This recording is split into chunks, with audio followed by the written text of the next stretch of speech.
آدھا منٹ باقی بھی ہے تو یہ سے اعلان کی نظر ہو جائے گا کہ بعض وجوہات کی بنا پر میرے لیے زیادہ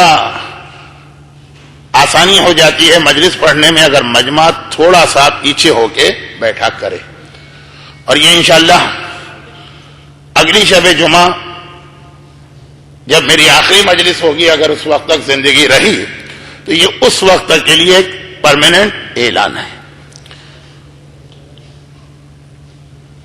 لا حول ولا قوة الا بالله العلی العظیم، حسبنا اللہ ونعم الوکیل، نعم المولى ونعم النصیر، اعوذ باللہ من الشیطان اللعین الرجیم، بسم اللہ الرحمن الرحیم، الحمد للہ الملک الحق المبین، رب الشہداء والصدیقین وبہ نستعین، فإنہ خیر ناصر ومعین، والصلاة والسلام والتحیۃ والإکرام علی الرسول الأمی، سیدنا المؤید بشیرنا المسدد نذیرنا المجدد المصطفى الامجد والمحمود الأحمد ابی القاسم محمد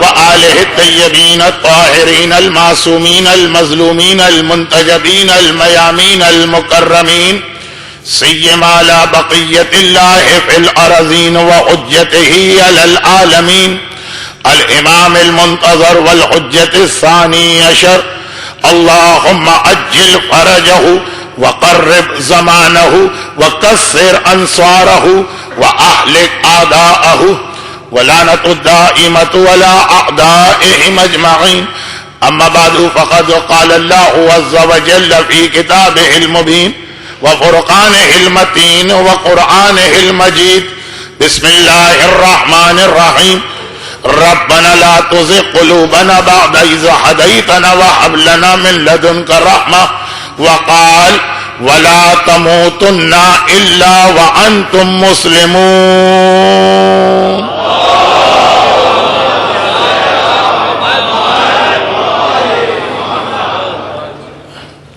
جیسا کہ مجلس کے شروع میں میں نے ایک ایسا اعلان کیا تھا جو ہر سال مجھے دنیا بھر میں ہر جگہ کرنا پڑتا ہے، اور مسلسل اس اعلان کی تکرار رہتی ہے، خاص طور پر ایسی مساجد اور عزاخانوں میں کہ جہاں جگہ بہت کشادہ اور وسیع ہوتی ہے، میرے اس اعلان کی وجہ سے مومنین کو بھی زحمت نہیں ہوتی، جہاں جگہ بہت تنگ ہو وہاں تو ایک مسئلہ ہے کہ میں اپنی آسانی مانگتا ہوں تو مجمع کو پریشانی ہو جائے، تو جیسے یہ اعلان مستقل ہر عشرے میں میری ایک خاصیت بن کے رہ گیا، اسی طرح سے شب جمعہ جب کبھی آتی ہے، چاہے میں پہلا عشرہ پڑھ رہا ہوں، چاہے 40 کا عشرہ ہو، یہ دو بہت اہم عشرے ہوتے ہیں ہمارے ایام اعضا کے، چاہے سال کی کوئی عام سی تاریخ ہو، چاہے کوئی مخصوص مناسبت کی شب ہو، اگر شب جمعہ آ گئی تو میں کم از کم مجلس کی ابتدا میں یہ یاد دلا دیتا ہوں۔ پہلا والا اعلان جو میں یاد دلاتا ہوں وہ خاص میرے حوالے سے کسی عالم یا خطیب کی مجلس میں ایک طالب علم کسی عالم اور خطیب کی مجلس میں آتی ہے، غلطی نہ کیجیے گا، وہاں تو جتنا آپ لوگ قریب قریب آ سکیں وہ بہتر، مگر یہ دوسرا اعلان میرے حوالے سے نہیں، یہ اسلام کے حوالے سے، جہاں پہ دین ہے، جہاں پہ اسلام ہے، جہاں خدا کی شریعت، وہاں یہ 3 پیغام ہر شب جمعہ کے لیے مخصوص ہو گئے، اور ان میں سے ایک پیغام شب جمعہ کے مجلس کے خطبے میں بھی ذرا سی میں تفصیل شامل کر دیتا ہوں۔ وہ 3 پیغام میں پہلا پیغام یہ ہے کہ ہر شب جمعہ اپنے زمانے کے امام کو خاص طور پر زیادہ یاد کرنے کی رات ہے۔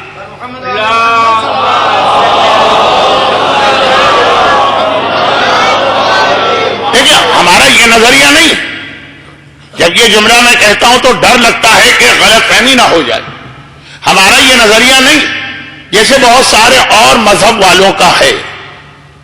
بیان کرنے کی ضرورت نہیں ہے کہ وہ اللہ کی عبادت کو یا دین کو محدود کر لیتے ہیں زمان و مکان میں.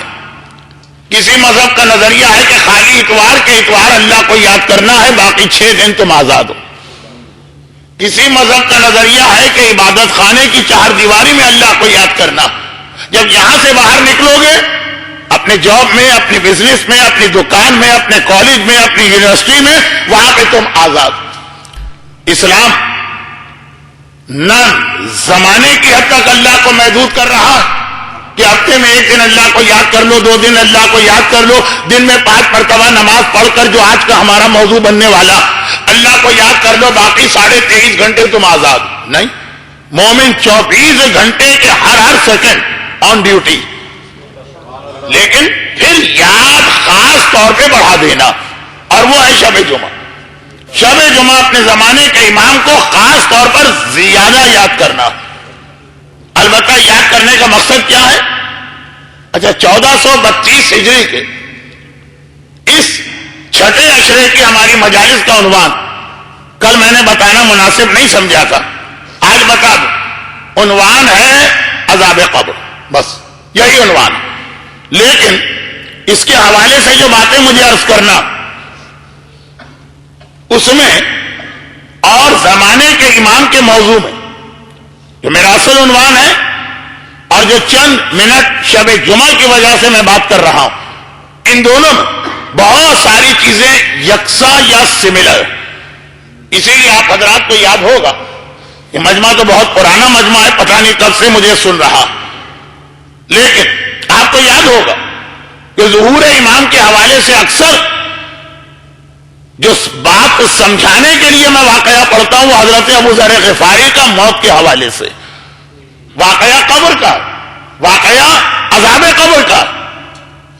جو میرا عنوان جب زمانے کا امام ہوتا ہے تو بات شروع کرتا ہوں عذاب قبر کے واقعے سے، اس لیے کہ امام کی یاد اور موت ان دو میں بہت ساری باتیں سملر ہیں. بس امام کی حد تک میں یہیں پہ اپنی بات مکمل کر رہا ہوں. یہ شروع کا ایک اعلان، میری تقریر کا عنوان نہیں تھا، ایک یاد دہانی تھی کہ آج بھی ایک شب جمعہ، اور آئندہ بھی جو ہماری آخری مجلس ہوگی وہ بھی ایک شب جمعہ ہوگی. اور ہر شب جمعہ زمانے کے امام کو خاص طور پر زیادہ یاد کرنا. ہو سکا، اب میں وعدہ نہیں کرتا، لیکن اگر ہو سکا تو شاید کل جو جمعہ نماز کے بعد میری یہاں مجلس ہے اس میں شاید میں زمانے کے امام کا تذکرہ اس لیے کر دوں کہ اس میں بھی خاص طور پر نماز کے بعد امام کو یاد کرنے کا حکم ہے.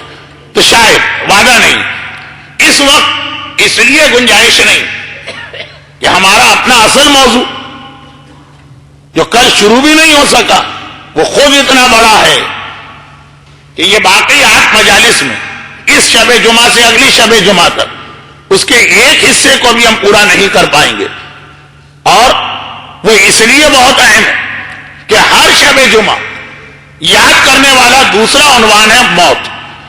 یہ اسلام نے ہر شب جمعہ کے لیے مومن کی ذمہ داری قرار دی کہ شب جمعہ تم اپنے سارے کاموں کو کاٹ کے روک کے آ جا کے بیٹھو اور موت کو یاد کرو. لیکن وہی غلط فہمی نہ ہو کہ ہفتے میں 1 رات موت کو یاد کرنا، 6 دن موت کو بھلا نہیں. 24 گھنٹے کے ہر لمحے میں موت کی یاد رہے. آج کی رات موت کو زیادہ یاد کرنا، اور زیادہ یاد کرنے کا جو مطلب ہے جب میں وہ واضح کروں گا تو اسی میں امام زمانہ کو یاد کرنے کا مطلب بھی ساتھ ساتھ آ جائے گا. یہ 2 چیزیں. اور تیسری چیز جو ہر شب جمعہ میں خاص بات ہے وہ ہے دعا. وہی دعا جو تم عام راتوں میں کر چکے ہو اور بڑے مایوس سے ہو رہے ہو کہ دعا کے قبول ہونے کا کوئی امکان نہیں. آج کی رات وہی دعا کرو، بلکہ شاید اس سے بھی چھوٹی دعا پڑھو. آج کی رات دعا کی طاقت میں کافی اضافہ ہو جاتا. وہی عام راتوں کی دعا بہت بڑی بھی ہو تو اتنے جلدی قبول نہیں ہوتی کہ جتنی اس رات کی مختصر بھی دعا.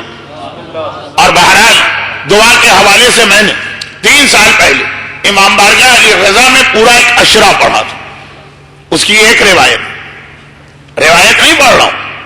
آپ کے یقین میں اضافہ ہوتا جائے کیونکہ دعا کی قبولیت کا دار و مدار الفاظ سے زیادہ اس بات پر ہے کہ جس دل سے یہ دعا نکل رہی اس میں دعا کے بارے میں یقین کتنا.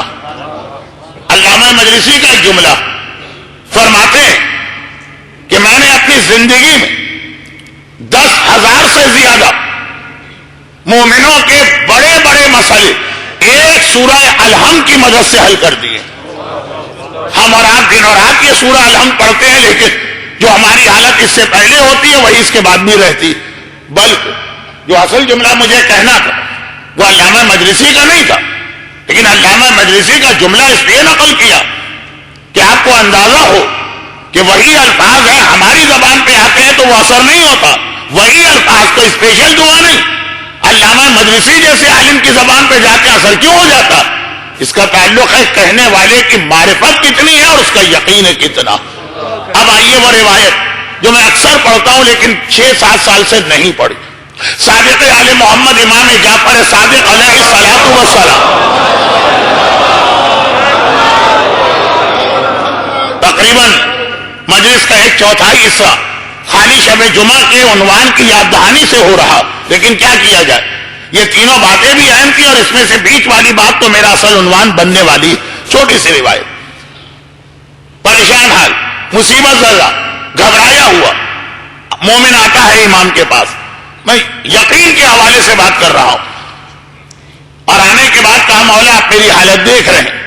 دیکھ بھی رہے ہیں امام, یہ پیرالائز ہے, مفلوج ہے, فالج گرا ہے اس کے بعد اعضاء پر, ہاتھ پر, خالی ہاتھ.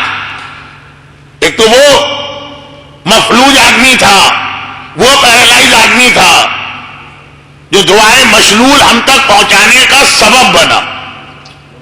اس کا ہاتھ بھی شل تھا. مشلول جس کا ہاتھ شل ہے وہ نوجوان اس طرح رو رو کے دعا کر رہا تھا کہ مولا علی نے باقاعدہ کہا بیٹا حسین اس کو یہاں لے کر آؤ. اور مولا علی کھڑے ہیں خانہ خدا کے دروازے کے برابر مقام ملتزم پر, اور اس کا ہاتھ شل ہے اور اس حالت میں یہ پیروں زمین کے اوپر گھسٹتا ہوا طواف کر رہا ہے. اور بلایا, پتا بھی چلا کہ اس کا گناہ اتنا بڑا جو سکرات موت کی تکلیف کا بہت بڑا سبب بھی ہوتا. وہ چونکہ ابھی میری تقریر میں وہ بات آنے والی مگر جاتا نہیں, تو امام نے اسے دعائیں مشلول تعلیم کی. لیکن ایسا ہی مرض اس شخص کو بھی ہے جو آج امام کے پاس آیا.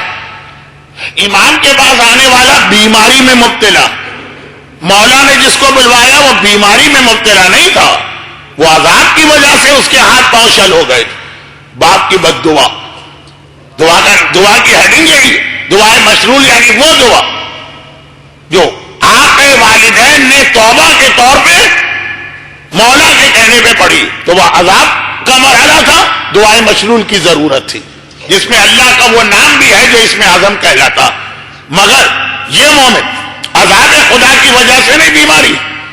امام نے کہا اچھا لاؤ اپنا ہاتھ آگے بڑھاؤ. اس نے دوسرے ہاتھ سے یہ ہاتھ آگے کیا, امام نے کچھ پڑھ کے پھونکا, ایک لمحے میں اس کا ہاتھ ٹھیک ہو گیا.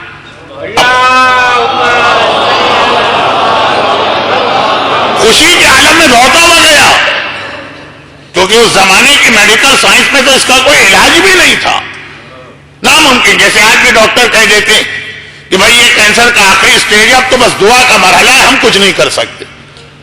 ایڈس کے کچھ مراحل ایسے ہیں, ہر بیماری کا علاج ڈھونڈا جا رہا, اور بعض لوگوں کے کہنے کے مطابق جو علاج ڈھونڈتے ہیں پہلے وہی بیماریاں پھیلاتے ہیں تاکہ بعد میں علاج ڈھونڈنے سے پتہ نہیں کتنے بلین ڈالر کی انڈسٹری ہے. یہاں تو ہر ایک میں ایک جملہ آتا ہے بلین ڈالر انڈسٹری, اس کو ایک طرف رکھیں. لیکن کم سے کم اس آدمی کو مدینے کے تمام طبیبوں نے کہہ دیا اس بیماری کا ہمارے پاس کوئی علاج نہیں. وہ آیا ویسے چانس لینے امام کے بعد خوشی کے عالم میں دوڑتا ہوا بھاگتا ہوا گیا. لیکن جب اپنی قوم, اپنے قبیلے, اپنے رشتہ داروں میں پہنچا تو جہاں سب نے اسے مبارکباد دی اس کی صحتی یابی پر, ایسی بیماری سے صحت یاب جس کا علاج نہیں. جیسے آج کینسر کے آخری اسٹیج کا مریض بالکل صحت مند ہمارے پاس دوڑتا بھاگتا چلا ہے. لیکن لوگوں نے کہا کہ تم نے ایک بڑی غلطی اور حماقت کی، امام نے تمہارا علاج کر دیا، یہ تک نہیں پوچھا کہ امام نے کیا پڑھ کے بھوکا تھا، کم از کم وہ دعا تو معلوم کرتے، آئندہ اوروں کے کام بھی یہ دعا آتی۔ اور ہر ایک کے ذہن میں خیال کہ امام نے کوئی بڑی اسپیشل قسم کی امامت کی دعا پڑھی ہوگی جو دنیا کی نہ کسی کتاب میں ہوگی، نہ کسی عالم کے علم میں ہوگی، نہ کسی عمل کرنے والے کے علم میں۔ جب آتے ہیں لوگ ہمارے پاس اپنے مسئلے لے کر کہ مولانا فلاں مسئلہ ہے، کوئی دعا ہے، ہم جو دعا بتاتے ہیں تو ان کا وہی انداز ہوتا ہے جو اس مومن کا بن گیا تھا کہ یہ دعا، یہ تو ہر کتاب میں پتہ نہیں کتنی بار پڑھ چکے، لیکن یہ میں نے شاید ٹائم سے پہلے یہ جملہ کہہ دیا۔ اب اس کے ذہن میں بھی بات آئی کہ ہاں امام نے جب میرا علاج کیا ہے تو مجھے امام سے یہ گفٹ لینا چاہیے۔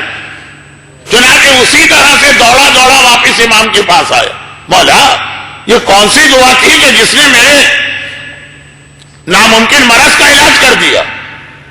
مولا یہ دعا مجھے تعلیم کر دیجیے۔ امام نے کہا میں نے کوئی الگ سے یہ نئی دعا نہیں پڑھی، میں نے تیرے ہاتھ پہ سورہ فاتحہ علم کا سورہ پڑھا تھا، کیونکہ اس میں اتنی طاقت ہے کہ مردے پہ پڑھو تو شاید وہ بھی زندہ ہو جائے۔ امام تو فضیلت بتا رہے، اس نے کہا اچھا مولا، بس یہ والا آپ نے سورہ پڑھا جو صبح شام پتہ نہیں کتنی بار چلتے پھرتے پڑھ لیتے، اس نے اتنا میرا علاج کیا؟ یہ جو اس کا کہنا تھا ایک دم سے دوبارہ وہ فالج میں آ چکا، اور امام نے کہا اس کا علاج نہیں ہو سکتا۔ دعا کا تعلق ہوتا ہے اپنے یقین پر، کسی بھی دعا کو آپ نے یہ سوچ کے پڑھ لیا اچھا یہ تو ہم کئی بار پڑھ چکے ہیں، کوئی فائدہ نہیں ہوا، وہ فائدہ ہونے جا رہا تھا اور آپ نے جملہ کا اور ختم سارا فائدہ۔ جیسے میں نے اکثر شب جمعہ اور روز جمعہ، اکثر شب جمعہ اور روز جمعہ ایک جملہ یہ عرض کیا ہے نا کہ قرآن جو کہتا ہے وَإِذَا قُضِيَتِ الصَّلَاةُ فَانتَشِرُوا فِي الْأَرْضِ وَابْتَغُوا مِنْ فَضْلِ اللَّهِ وَاذْكُرُوا اللَّهَ كَثِيرًا۔ یہ کل دوپہر کی مجلس میں آیت پڑھتا تو زیادہ مناسبت ہو جاتی کہ ٹھیک اسی کے لیے یہ آیت آئی ہے کہ جب نماز ختم ہو جائے تو روزی کی تلاش میں نکلو لیکن اللہ کا ذکر کر کے۔ اور میں نے اکثر یہ جملہ پڑھا کہ معصوم نے کہا یہاں ذکر خدا سے مراد ہماری دادی فاطمہ زہرا سلام اللہ علیہا کی تسبیح ہے۔ یہ جو قرآن نے کہا وابتغوا من فضل اللہ، روزی ڈھونڈو اور ذکر خدا بھی کرو، معصوم نے کہا یہ ہماری دادی کی تسبیح ہے، روزی کے لیے اس سے بہتر کوئی عمل ہے نہیں، یہ امام فرما رہے ہیں۔ صبح و شام ہم یہ دو تسبیح پڑھتے رہتے ہیں، اور وہ لوگ بھی پڑھتے رہتے ہیں جن کے جاب چھوٹ گئے، وہ لوگ بھی پڑھتے رہتے ہیں جن کے بزنس ناکام ہو گئے، وہ لوگ بھی پڑھتے رہتے ہیں کہ واقعا جن کے گھر میں ہو سکتا ہے کہ ابھی گھر جائیں تو بچوں کو کھلانے کے لیے کچھ نہ ہو، جب ان کو بتایا جائے کہ روزی کے لیے تسبیح پڑھے، مولانا یہ تو ہم روزانہ پڑھتے ہی رہتے ہیں۔ جہاں پہ یہ جملہ زبان پر آیا یا دماغ میں خیال پیدا ہوا، بس بہترین سے بہترین دعا جو ہے اس کا اثر ختم ہو گیا۔ اور جہاں پہ یقین پورا ہے، ایسا ہی ایک مسئلہ آیا، کوئی شخص یا رسول اللہ میں بہت غریب، اسے لفظ بہت ملانا ضروری تھا کیونکہ مدینے میں ویسے ہی مسلمان اس وقت غربت کے عالم میں، خیبر کی لڑائی فتح ہونے سے پہلے مسلمانوں نے مدینہ کی غربت ہر ایک کو معلوم، یہ خیبر کی کامیابی تھی جس نے مسلمانوں کو فقیروں سے اتنا دولت مند بنا دیا، جن کے گھر میں فاقے ہوتے تھے، جن کے بچے بھوک سے بلکتے تھے، آج وہ اتنے مالدار ہو گئے کہ سونے اور چاندی کے پہاڑ ان کے گھر میں ہیں، جب کاٹنا پڑتا ہے تو کلہاڑی سے سونے کو کاٹا جاتا۔ البتہ یہ الگ بات کہ یہ حالت جو بدلی تو اللہ نے اس کا وسیلہ جسے بنایا سب سے پہلے اسی کو بلا دیا، جس فاتح خیبر کی تلواروں نے ان بھکاریوں کو، یہ صاحب ان بھکاریوں کو غنی بنایا، سب سے پہلا ظلم ان لوگوں نے اسی کی اولاد پر کیا۔ اگر یہ موضوع آپ ایام اللہ کی پہلی تاریخ سے لے کے 5 اشروں میں سنتے آ رہے ہیں، میں اس کے آگے کی بات کر رہا ہوں، تو یا رسول اللہ میں بہت غریب ہوں، اگر وہ کہہ دیتا میں غریب ہوں تو شاید وہ یہ سمجھ رہا تھا مجھے جواب یہ ملے گا کہ سبھی غریب ہیں، بہت غریب ہوں، اپنی غربت بھی بتائی، کوئی ایسی مختصر، اچھا غریب تو ہوئی، یہ لفظ اس کا نہیں ہے، لفظ میرا ہے، مفہوم اس کا، تو یتیم بھی ہوں، اس کے لیے لفظ یتیم استعمال نہیں ہوتا، اس نے یتیم کہا بھی نہیں. یتیم تو میں نے اس کے لفظ کا ترجمہ کیا، یعنی اس نے کہا کہ یا رسول اللہ میں بہت غریب بھی ہوں اور بالکل جاہل قسم کا آدمی ہوں، میرے پاس کوئی علم بھی نہیں. مال کے نہ ہونے سے آدمی غریب ہوتا، علم کے نہ ہونے سے آدمی یتیم ہوتا. یہ امام ہی کا جملہ ہے نا کہ قیامت میں کہا جائے گا یتیمان آل محمد کی سرپرستی کرنے والے اور مدد کرنے والے کہاں ہیں؟ ان کو لایا جائے گا جنہیں صبح و شام گالیاں دینا ہماری قوم کے بعض حصے اپنا فریضہ دینی سمجھتے ہیں. اور تو اور اب شاعر حضرات نے بھی یہ شعبہ سمجھ لیا. کلام میں دیکھیے گا علماء اور مراجع کا مذاق، یتیمان آل محمد کے سرپرست یہ بلائے جائیں گے. لیکن اتنی ساری باتیں میں تقریر میں جمع کر رہا ہوں. کراچی کے قصائی بھی اتنے جانور نہیں کاٹتے تھے ان لوگوں کے لیے جو کل کی مجلس میں تھے. یہ جملہ یہ سب کے لیے نہیں ہے، تو ذرا سا میں مختصر کروں. اور وہ یہ ہے کہ یتیم بھی ہوں، غریب بھی ہوں، مال بھی نہیں ہے، علم بھی نہیں ہے، چنانچہ کوئی بہت ہی مختصر سی دعا بتائیے گا، کوئی ایسی لمبی چوڑی بڑی دعا. کمیل حق رکھتے ہیں کہ انہیں دعائے کمیل تعلیم کی جائے. غالب کے بیٹے بشر و بشیر حق رکھتے ہیں کہ انہیں دعائے عرفات تعلیم کی جائے. میں تو بیچارہ سیدھا سادہ آدمی، پیغمبر نے کہا اچھا میں تمہیں مختصر ترین دعا بتاتا ہوں جو روزی کے لیے بہترین دعا بھی ہے. بس روزانہ صبح و شام 7 مرتبہ یہ کہہ لیا کرو انت رب جلیل و انا عبد ذلیل. بس اتنی سی بات، انت رب جلیل انا عبد ذلیل. تو رب جلیل ہے، جلالت والا، بزرگی والا، میں ایک انتہائی ذلیل و حقیر بندہ ہوں. چلا گیا. 3 مہینے کے بعد آیا. اب یہ ساری باتیں محاورتاً لگا پھندا، پھولوں کے ہار، مٹھائیوں کے ٹوکرے سب لا کے رسول کے سامنے رکھ دیا. کہا یا رسول اللہ وہ دعا کیا تھی؟ جادو کی طرح یا جادو سے بھی بہتر اس نے اثر کیا. عرب کے لوگ جادو کو مانتے تھے، اسلام نہیں مانتا. 3 مہینے کے اندر میں مدینے کے انتہائی پیسے والے لوگوں میں شامل ہو گیا ہوں. میرے بچوں نے پہلی مرتبہ پیٹ بھر کے کھانا کھایا، یہ خیبر سے پہلے کی بات. اور اس طرح میری حالت بدل گئی. 22 منٹ ہو گئے مجلس کو اور اب تک میں شب جمعہ کی تمہید میں ہوں، اصل عنوان پہ تو آیا ہی نہیں. وہ جلدی سے ایک بات، یا رسول اللہ میں آپ کی تو کیا خدمت کروں، آپ تو سید کائنات ہیں، لیکن جو میرا فریضہ ہے میں تھوڑا سا یہ تحفہ آپ کے لیے لایا ہوں. پھولوں کے ہار، مٹھائیوں کے ٹوکرے. اب تو جو لوگ بیٹھے تھے سب کی آنکھیں کھل گئی. جانتے بھی تھے اس کو کہ یہ اتنا غریب ہے کہ جس کے گھر میں روٹی نہیں ہے اس نے گلاب جامن تو زندگی میں کبھی نہیں دیکھی ہوگی، یا دیکھی ہوگی تو بہت دور سے دیکھی ہوگی، لیکن ٹوکرے بھر بھر کے لا رہا ہے مٹھائیوں. یا رسول اللہ یہ ایک بار آپ کے پاس آیا، آپ نے اس کو ایسی دعا بتا دی، ہم صبح و شام آپ کے پاس بیٹھنے والے، ہمیں تو کبھی آپ نے کوئی ایسا نسخہ اور دعا نہیں بتائی. پیغمبر مسکرا دیے. یہاں پہ میرے پاس بہت سارے چٹپٹے جملے ہیں اس واقعے کو مزید دلچسپ بنانے کے، لیکن وقت میرے ہاتھ سے بھاگا جا رہا. وہ خلاصہ یہ کہ پیغمبر مسکرا دیے. کہا کہ کوئی خاص اور راز کی بات تو اسے نہیں بتائی. جس دن یہ مسئلہ پوچھنے آیا تھا سبھی لوگ بیٹھے تھے، میں نے سب کے سامنے بتایا. سورہ محمد کی آیت ہے، بیٹھتے سمے رسول کے بعد سنتا کچھ نہیں. یہ باقاعدہ سورہ محمد قرآن کا 47 نمبر کا سورہ. باہر نکل کے کہتے ہیں، مولا سے پوچھتے ہیں قال آنے پاس وہ کہہ کیا رہے تھے، ہم نے سنا ہی نہیں.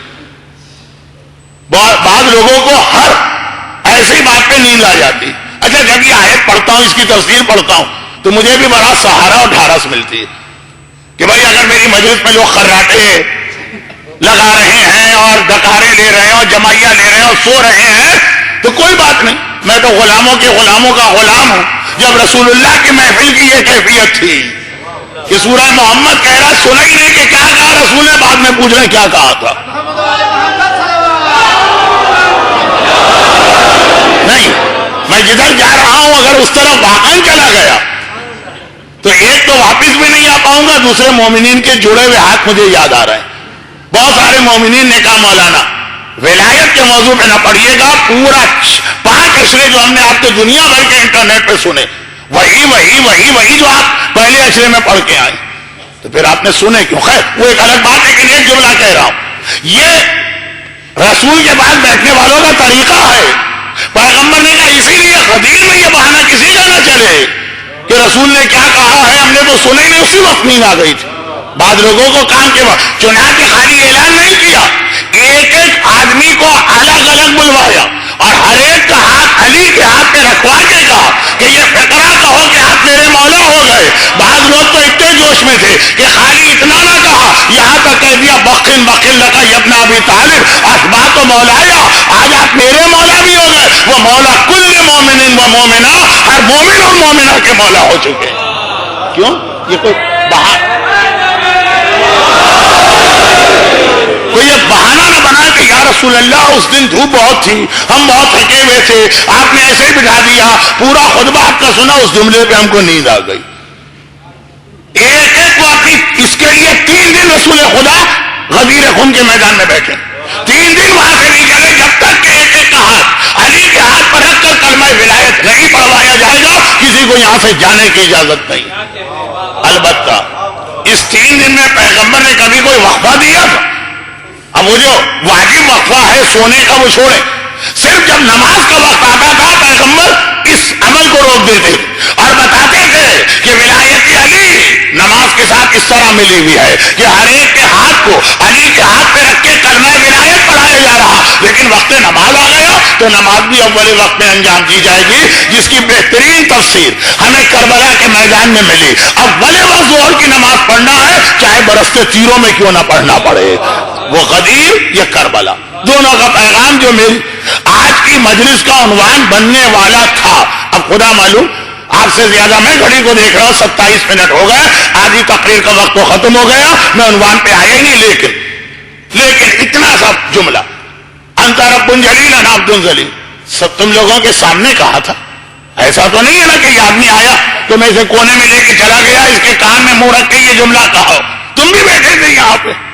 اب لوگوں کو باتیں کرنے سے فرصت ملے تو سنے کہ رسول کیا کہہ رہے ہیں، لوگوں کو سونے سے فرصت ملے تو سنے رسول کیا کہہ رہے ہیں۔ کہ ایسے بھی لوگ ہیں جو کہتے ہیں کہ ہم پیغمبر کے پیچھے نماز پڑھنے میں مزہ بہت آتا، 2 رکعت نماز میں ہم پورا قافلہ ایک بناتے تھے، یہ مال یہاں سے اٹھائیں گے، وہ مال وہاں سے اٹھائیں گے، وہ مال وہاں سے اٹھائیں گے، اسے اونٹوں پہ باہر کرا کے شام بھیج کے نفع بھی کما لیتے تھے، سب ہوتا تھا السلام علیکم ورحمۃ اللہ وبرکاتہ۔ کیا مزہ آ رہا ہے رسول کے پیچھے؟ تو خیر وہ تو اپنی جگہ ایک بات، لیکن مختصر سا جملہ۔ تو اب اللہ کے رسول نے کہا کہ میں اس کو بتا چکا ہوں، سب کے سامنے بتایا، اسی سے پوچھ لوں۔ اب مجمع موڑا، وہ مٹھائی کے ٹوکرے اور پھولوں کے ہار وغیرہ دیکھے، کیا کہتے ہیں آج کل اسے بوکے، خیر مجھے نہیں پتا کیا کہتے ہیں، لیکن یہ لفظ آج کل بہت سنا۔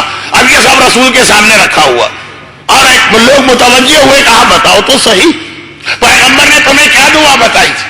کہا ایک جملہ بتایا تھا جس کے 2 حصے تھے، کہا تھا روزانہ 7 مرتبہ صبح پڑھو، 7 مرتبہ شام۔ ارے بھائی وہ جملہ کیا ہے، باقی تفصیل چھوڑو، جلدی سے بتاؤ۔ اس نے کہا میں روزانہ پڑھتا، انت رب ذلیل وانا عبد جلیل۔ شارجہ کے لوگ تو اتنی عربی سمجھ گئے ہوں گے نا، جملہ تھا رب جلیل عبد ذلیل، بیچارہ جاہل آدمی اس نے الفاظ بدل دیے، انت رب ذلیل نعوذ باللہ وانا عبد جلیل۔ اب جملہ جو اس نے کہا اللہ کو کر دیا نعوذ باللہ ذلیل، اپنے آپ کو کر دیا جلیل۔ اب سب کے سب حیرت کے عالم میں رسول کی جانب بڑھے، یا رسول اللہ یہ کہہ کیا رہا، اللہ کو تو اتنا نیچا کر رہا ہے، ہمیں اتنا بڑا کر رہا ہے۔ اور یہ بالکل مخلص مومن آدمی ہے، سنسیئر۔ آج تو کتنے شاعر ہیں جنہوں نے اپنی شاعری میں فریضہ ہی نہ سنبھالا ہے، جتنی نصیحت پھیلا سکتے ہو پھیلاؤ، اللہ کو جتنا بھی گرا سکتے ہو گراؤ۔ یہ تو بالکل سمپل بھولا بھالا آدمی ہے۔ لوگوں نے کہا یا رسول اللہ اس نے کیا پڑھا، اور اگر پڑھا بھی تو پھر اس کا اثر ہوا کیسے؟ دوائیوں اور دعا میں یہ فرق ہوتا، دوا اگر آپ غلطی سے کسی اور مرض کی کھا گئے تو ریئیکشن ہو جائے گا، نقصان پہنچ جائے گا۔ وہ دوا جو کسی کی جان بچانے والی دوا ہے، کسی کی جان لینے والی دوا بن سکتی ہے۔ اگر تبدیلی کر دی آپ نے، دعا میں یہ نہیں ہے جو پیغمبر نے یہ فرمایا۔ لوگوں نے کہا یا رسول اللہ اس نے جو کہا وہ تو کہا، دل چاہتا ہے اس کا تو ٹیٹوا دبا دے، مگر مسئلہ یہ ہے کہ اللہ نے پھر اس کو اتنا دیا کیوں؟ کہہ رہا ہے کہ اے خدا تو ذلیل ہے اور میں بہت بڑا ہوں۔ کہا یہ بھول پنے میں کہہ رہا ہے، جان بوجھ کر نہیں۔ اس کی زبان پر تھا رب ذلیل، اس کے دل میں تھا رب جلیل، زبان تقریر بن جاؤ. اللہ الفاظ سے زیادہ دل کے نظریے کو دیکھتا ہے، کس یقین کے ساتھ یہ کہہ رہا ہے. یہ میں آپ کو دلیل نہیں دے رہا ہوں کہ آپ آج سے غلط قرآن شروع کر دیں کہ دل میں تو ہے قرآن، کیونکہ ہماری بہت سی عورتوں کا حجاب ان کے دل میں ہوتا. ارے مولانا کیا اسکار کیا چادر وادر، اصل پردہ تو دل کا ہوتا ہے. وہ ساری ابائیں، وہ سارے برقع ہم نے دل میں رکھے ہوئے. بہت سارے ایسے مومن ہیں نا، ارے کیا رکھا ہے داڑھی میں، دل کی داڑھی ہونا چاہیے، اتنی بڑی ہماری دل میں تو داڑھی ہے. تو اب یہ جو ہمارے یہاں جملہ چل رہا ہے نا، اس کے حوالے سے یہ میرا واقعہ غلط فہمی پیدا نہ کرے. یہ وہی منزل ہے، اتنا بھول پنا ہو مومن کے اندر اور اس سے غلطی ہو جائے. کیوں؟ سینو بلالی شین عند اللہ، بلال کی سین اللہ کی بارگاہ میں شین لکھی جا رہی ہے. بلال جیسے بنو تب تمہیں یہ اجازت ملے گی. ویسے تو دنیا کی ہر چیز میں تمہاری اتنی معلومات، انٹرنیٹ تمہارے پاس ہے، گوگل تمہارے پاس ہے. مولانا امام زمانہ کہیں ہے نہیں، ہم نے گوگل کے سرچ انجن میں ان کا نام لکھ کے ان کا ایڈریس پوچھنا چاہا، کہا کہ نہیں، نو میچنگ. یہ ایڈریس تو کہیں نہیں مل رہا جزیرہ خضرا کا، اور اس کے اندر کہہ رہے ہو کہ غلط قرآن پڑھے اور غلط نماز. خیر میں ذرا سا اپنے اصل نقطے سے ہٹ گیا. میرا نقطہ یہ تھا، اور میں یہ حیران اور پریشان ہوں کہ اب اتنا بڑا مجمع میرے سامنے آ گیا. جب میں نے مجلس شروع کی تھی اور اس وقت بات شروع کی تھی، اتنا چھوٹا مجمع تھا، یہ کیا سمجھ رہے ہوں گے. لیکن بس ایک آخری جملہ کہہ دوں، 32 منٹ تو ہو چکے ہیں تقریر کو، اور وہ آخری جملہ یہ ہے کہ دعا میں سب سے زیادہ اثر پیدا ہوتا ہے آپ کے دل کی عقیدے اور دل کی معرفت سے. الفاظ غلط بھی اگر نکل گئے، لا علمی میں، بھول پنے میں خیال نہیں تھا، تب بھی وہ دعا اثر کرے گی. یہ دوا نہیں ہے کہ بھول پنے میں بھی اگر آپ نے کوئی اور دوا کھا لی تو نقصان ہو جائے گا. نہیں، یہ دعا ہے. چنانچہ اگر دل میں عقیدہ، اور عقیدے سے مطلب ہے کہ اس پر ٹرسٹ ہے آپ کو، اللہ پر ٹرسٹ ہے آپ کو، دعا کے الفاظ پر، زبان سے غلطی ہو گئی تب بھی اثر ہوگا. اور اگر دل میں یقین نہیں ہے تو سورہ حمد بھی امام نے پڑھی ہے، اثر کر کے وہ اثر واپس لے لیا جاتا. یہ دعا کا اصول ہے، دعا کا.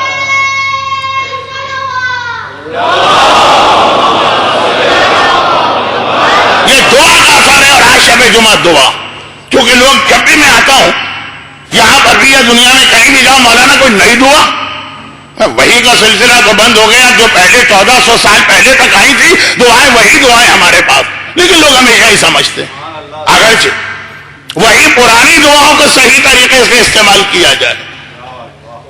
ابھی جب میں حسینیہ زہرا میں پچھلے سال چوتھے امام کی شہادت، پچھلے مہینے چوتھے امام کی شہادت کی مجلس سے پڑھ رہا، یہی راتیں تھی، 21 محرم سے 30 محرم، آپ کے یہاں کا عشرہ 21 صفر سے 30 صفر، ایک مہینے پہلے. تو بہت مرتبہ جو میں نے دعا پڑھی ہے ام سلمہ کی دعا، جس کو لوگ دعائیں نعم البدل کہنے لگے، ایک مومن نے خاص درخواست کی تھی. میں نے کہا یہ دعا تو میں اتنی بار پڑھ چکا ہوں، اور ہر دفعہ مجلس کے بعد اگلے دن کوئی نہ کوئی مومن اسے پرنٹ کرا کے لوگوں میں تقسیم بھی کرتا. کہانی مولانا اس وقت ہم نے توجہ نہیں دی تھی کیونکہ اس وقت یہ مسئلہ تھا نہیں، اب تو مسئلہ بھی آیا. اور اتنا ان کا پرسنلائز ٹائپ کا مسئلہ کہ ممبر پہ میں پڑھوں گا تو شاید بہت سارے لوگ پہچان بھی لیں، اس لیے کہ وہ حیدرآباد دکن سے ان کا تعلق تھا. تو میں کوئی اشارہ بھی نہیں دے رہا کہ مسئلہ کیا تھا. ان کے لیے تو زندگی اور موت کا مسئلہ تھا. وہ دعا میں نے پڑھی ممبر سے ان کے کہنے پر، ورنہ میرے پاس اپنی باتیں اتنی ساری ہوتی. جو میرا اصل موضوع ہے، دیکھیے 1.5 مجلس آج ہو چکی، اب تک اصل موضوع آیا ہی نہیں. بلکہ اگر شروع مجلس میں نہ کہتا کہ اس سال کا عنوان عذاب قبر ہے تو آپ کو یہ بھی اندازہ نہیں ہوتا کہ اصل موضوع کیا بننے والا ہے، اندازہ بھی نہیں ہوتا. عذاب قبر ہے، یہ میں بتا دوں اس لیے کہ اب تقریباً پورا مجمع آ چکا. لیکن میں بات یہ کہہ رہا تھا کہ میں نے وہ دعا ان کے کہنے پہ پڑھ.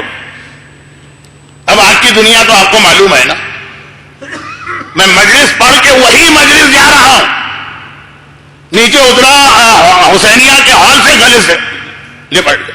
میں نے کہا کیا یہ دعا آپ کو بہت پسند ہے؟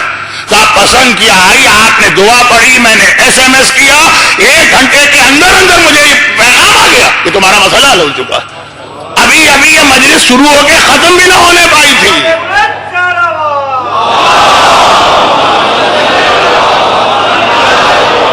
ابھی حیدرآباد سے مجھے میسج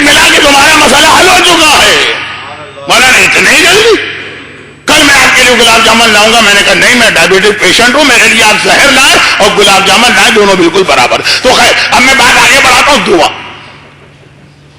یہ یقین کے ساتھ آپ دعا مانگیے تو وہی جسے آپ عام دعائیں سمجھتے ہیں. یہ تسبیح زہرا کس سے بہتر روزی کے لیے میں نے کوئی دعا اب تک تو نہیں دیکھی. زیارت وارثہ سے بہتر اب تک تو میں نے کوئی دعا ان 3 مسئلوں کے لیے نہیں دیکھی ہے جس پر میں نے 4 سال پہلے امام بارگاہ علی رضا میں پورا اشرا زیارت وارثہ میں پڑھا. اور یہی تو عرض کیا تھا, مال, جان, عزت, اولاد, ان کے تحفظ کے لیے زیارت وارثہ دعا کی نیت سے پڑھی. ہاں ایک بات یاد رکھیے گا کہ دعا جو ہے اس کا تعلق کیونکہ دل و دماغ سے ہے, دوا نہیں ہے کہ اس کا تعلق اس کے انگریڈینٹ سے ہوتا. جس چیز سے دوا بنائی گئی ہے وہ ویسا ہی اثر کرے, تو دوسرے آدمی نے استعمال کری تو غلط اثر ہوگا. دعا کا تعلق الفاظ سے زیادہ کہنے والے کے دل و دماغ سے. چنانچہ اگر آپ نے ہر نماز کے بعد تسبیح پڑھی, اسے نماز کی تعقیبات شامل کر کے اس کا وہ فائدہ ملے گا. جو روزی کے لیے کہا جاتا ہے وہ جب یہ دماغ میں نیت لائے کہ اب میں یہ تسبیح زہرا پڑھتا ہوں اپنے رزق میں وسعت یا اپنے جاب کے پرابلم یا اپنے بزنس کی مشکلات کو دور کرنے کے لیے. دعا کا تعلق ہے آپ کا دماغ اس وقت کیا سوچ رہا ہے. زیارت وارثہ اگر آپ پڑھ رہے ہیں کہ آج شب جمعہ آقا حسین کو سلام کرنے انبیاء و مرسلین آئے ہیں, ملائکہ مقربین آئے ہیں, کربلا محلہ میں تل دھرنے کی جگہ نہیں ہے, ہم وہاں نہیں جا سکتے. مسلم نے ہمیں اصول بتایا, کوفے کے دارالامارہ پہ کھڑے ہو کے آقا کو سلام کرو, سلام کا جواب ملے گا. ہم اپنے گھر سے زیارت پڑھ رہے ہیں, زیارت کی نیت سے یعنی سلام کی نیت سے, اس کے وہ بینیفٹ ملے گی. اور جب آپ نے یہ نیت کر کے زیارت پڑھی کہ آج میں اسے اپنے جاب کے لیے, آج میں اپنی اولاد کے لیے, آج میں اپنی جان کے لیے پڑھ رہا ہوں, تو وہ بینیفٹ ملے گا. یہ بتانا اس لیے ضروری کہ یہ جو جملہ ہوتا ہے کہ مولانا ہم تسبیح زہرا تو دن میں 5 مرتبہ تو ہر نماز کے بعد پڑھتے ہی, اور جو لوگ نماز شب کے پابند ہیں تو وہ 6ٹھی دفعہ, اور کوئی سنت نماز پڑھتے ہیں تو 7ویں مرتبہ بھی, تو وہ آپ پڑھتے ہیں تعقیبات کی نیت سے.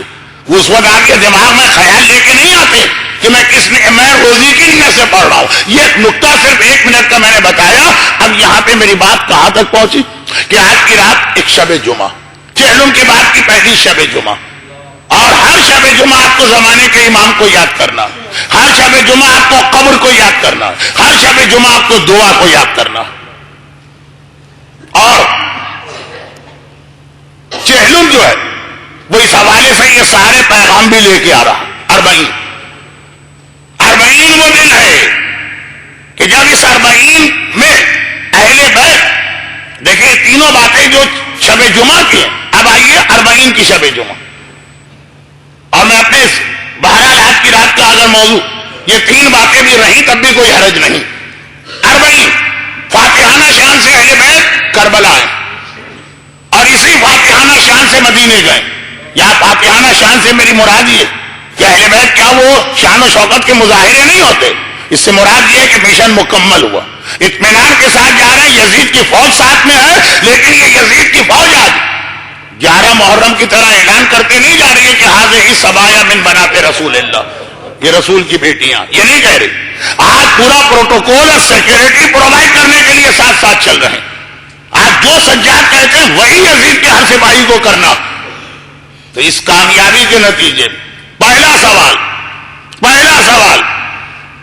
مومنین کرام نے, عزاداران امام نے چوتھے امام سے یہ پوچھا, کربلا سے لے کے مدینے پہنچنے تک راستے میں بھی یہ قافلہ بغیر رکے تو نہیں گیا, منزلوں پہ رکتا تھا, اور جہاں پہ رکتا تھا مومنین ملنے آتے تھے. اب وہ یزید کا ڈر اور خوف بھی نہیں ہے. جب پہلی دفعہ کربلا سے شام گئے تھے تو ہر جگہ پہ گردنیں کاٹی جاتی تھی جو اس قافلے کو عزت دیتا تھا. اب تو باقاعدہ ہر جگہ سجاد اپنا خیمہ لگا کر شان امامت سے بیٹھتے ہیں. شام سے مدینے تک کے سفر کی واپسی بھی بہت ہے, اور لوگ آ کے ہی سوال کرتے مولا شام سے آپ کامیاب آئے, لیکن اس وقت تک یاد رکھیے گا کہ مختار کا جہاد بھی شروع نہیں ہوا. مولا لیکن میرے مظلوم آقا کے پر ظلم کرنے والوں سے تو بدلہ تو نہیں لیا گیا. مولا آپ اجازت دیجیے, جب آپ اکیلے تنہا شام کو فتح کر کے آ سکتے ہیں, آپ کے چاہنے والے اور یہ سوال یہاں سے شروع ہوا. چوتھے امام کی زندگی کے آخری سال تک یہ سوال مسلسل پوچھا جاتا. مولا ہمیں جہاد کی اجازت دیجیے, جہاد صرف ون پوائنٹ ایجنڈے پر ہوگا قتل حسین کا انتقام، اور روک دیا مولا سجاد نے، کہا کہ حقیقی انتقام تو فقط میرا وہ بیٹا لے گا جو ہماری نسل کا آخری امام، 40 سے لے کر 40 میں کربلا سے لے کے چوتھے امام اپنی شہادت کے دن تک، جب کسی نے کربلا کے حوالے سے انتقام کی بات کی امام زمانہ کو یاد دلائے، اللہ نے انتقام میرے بیٹے کی ذمہ داریوں میں رکھا ہے، اور ہم میں سے کوئی میدان میں اس نقطے میں نہیں نکلے گا۔ چنانچہ 40 سے امام زمانہ کی یاد بڑھتی گئی، کیونکہ اب میں یہ ساری چیزیں بتاتے ہوئے گھبرا بھی رہا ہوں کہ وقت بہت زیادہ گزر رہا، لیکن یہ ضروری بھی ہے، کیونکہ جب پہلی بار کربلا سے شام گئے تھے، یہ سارا دشمنوں کا علاقہ تھا جس سے قافلہ گزرا، اور اب جو کربلا سے مدینے آ رہے ہیں اور مدینے ٹھہر رہے ہیں، تو یہاں چاہنے والے اور ماننے والوں کی بستیاں بھی۔ اب امام ایک ہی بات کہتے ہیں، زمانے کے امام ان کا انتظار کرو، میرے اس بیٹے کا انتظار کرو۔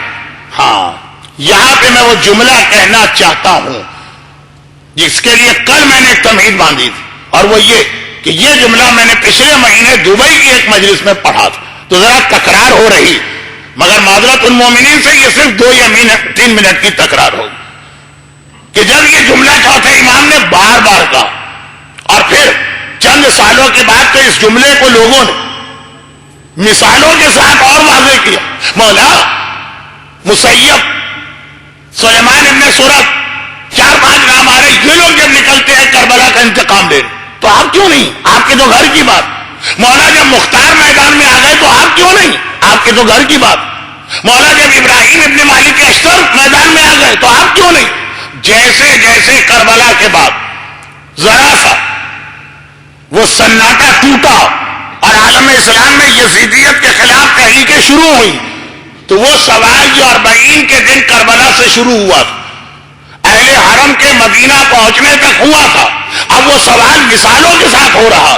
مولا وہ میدان میں نکلے، دیکھے کتنے لوگ مل گئے اس کو، مولا وہ میدان میں نکلا، دیکھے کتنے لوگ مل گئے اس کو۔ آپ کے تو اپنے گھر کا مسئلہ ہے، اگر آپ میدان میں آئیے سارا عالم اسلام آپ کا ساتھ دے گا، گھر نہیں۔ یہ ذمہ داری اللہ نے میرے بیٹے کے لیے لکھی۔ یہ سوال پھر بعد میں بھی دہرایا گیا، لیکن شروع کب ہوا؟ 40 کے دن سجاد کے کربلا آنے سے، اور 40 کے بعد سوال بڑھتا گیا۔ جب کبھی امام یہ جواب دیتے تھے تو اب سننے والے خاص طور پر اس لیے کہ کربلا کا واقعہ بالکل نیا، بالکل تازہ، اور سنانے والا بھی سجاد جیسا امام معصوم، دنیا کا بڑے سے بڑا خطیب کربلا سنا، اس کی کوئی حیثیت نہیں۔ سجاد اگر کربلا سنا تو واقعا جسے کہتے ہیں دیواریں روتی ہیں، پتھر آنسو بہاتے ہیں، آسمان تھرانے لگتا۔ تو جب امام کہتے ہیں کہ اب انتظار کرو، میں اگر انتقام کی بات ہے تو انتظار کرو میرے بیٹے، یہ سوال ذرا کم لوگوں نے کیا تھا کہ مولا ہمیں انتقام لینا ہے کہ کربلا کے حوالے سے ہماری کوئی ذمہ داری ہے، یہ بہت کم لوگوں نے کیا، لیکن ان کو بھی ایک جواب دیا گیا، وہ ایک الگ موضوع۔ زیادہ تر تو لوگ کہتے ہیں انتقام۔ تو جب امام کا تذکرہ کیا میرا بیٹا انتقام لے گا، تو فوراً لوگ دعا کرنے لگے، خدا بندہ وہ وقت ابھی آ جائے، خدا بندہ یہ آخری امام ابھی آ جائے، خدا بندہ وہ لشکر ابھی تیار ہو جائے۔ اور اگر وہ ابھی نہیں آ سکتے، کل میں نے کیا کہا تھا، یہ کئی حدیثیں جنہیں توڑ کے میں اپنے حدیثوں کو جوڑ کے میں اپنے الفاظ میں آپ کے سامنے پیش کر رہا ہوں۔ تو اب یہ لوگوں کی زبان پہ جملہ آ گیا، مولا اگر وہ ابھی نہیں آ سکتے تو اللہ ہمیں اتنی لمبی عمر دے کہ ہم ان کے لشکر میں شامل ہو جائیں، وہ یا ابھی آ جائے تو ہم زندہ ہیں، یا ابھی نہیں آ رہے کچھ عرصے بعد آئیں گے تو ہم ان کے لشکر میں شامل۔ ایک جوش، چوتھے امام کی زبانی کربلا کے مصائب سنے، اور یہ جملہ سنا ہے کہ ان کا انتقام کون لے گا۔ اب جوش پیدا ہوا، تب امام نے وہ عظیم جملہ کہا جو ان لوگوں کے لیے کم تھا، ہمارے اور آپ کے لیے زیادہ تھا۔ جن کے لیے کم تھا وہ فوراً الرٹ ہو گئے، متوجہ ہو گئے، اور جن کے لیے زیادہ ہے وہ سنتے بھی نہیں۔ ہاں جملہ بہت سنا ہے، اس کے بعد کا مرحلہ، یہ جو جملے، 2 جملے آپ نے علماء سے بہت سنے، میں نے بھی کم از کم شارجہ میں 400-500 دفعہ تو پڑھے ہوں گے۔ ہر عشرے میں کہیں نہ کہیں ایک آدھ بار یہ جملہ آتا، کیونکہ مختصر جملہ ہے اور خطرہ بہت بڑا۔ امام نے کہا کہ تم جو اتنے جوش میں بھرے ہوئے ہو کہ یہ آخری امام آ جائے ابھی یا تم اس کے زمانے میں پہنچ جاؤ، تو معلوم بھی ہے کہ اس امام کے آنے سے پہلے کا زمانہ جو بالکل ملا ہوا زمانہ وہ کتنا خطرناک زمانہ ہوگا۔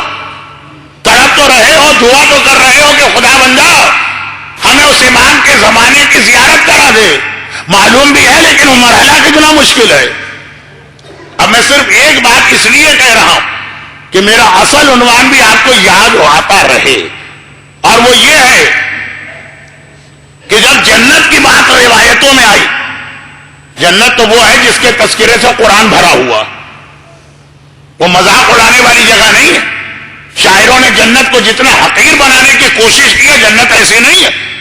دیکھ لیجیے قرآن کس انداز سے جنت کا تذکرہ کرتا، مگر جب کسی نے جنت کے لیے طلب کے خواہش ظاہر کی، یہی تقریباً یہ جملہ امام کے لیے ہے، لیکن وہ چونکہ مشہور بات ہے اس لیے اس کی مدد سے اس کو سمجھا رہا۔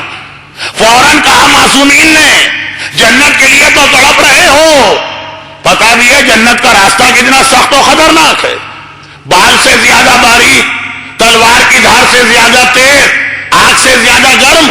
ایک نقشہ دماغ میں لائیے، شاید اگلی شب جمعہ میرا 1432 ہجری کا عشرہ جب اختتام کو پہنچے عذاب قبر والا عشرہ، تو یہ چیز شاید آ جائے وہاں پہ، ایک طرف قیامت کا میدان، ایک طرف جنت کا باغ نظر آ رہا ہے صاف صاف، نیچے جہنم، اور اس کے اوپر سے ایک رسے کی طرح سے راستہ گیا جس پہ چل کے آپ کو جنت میں جانا۔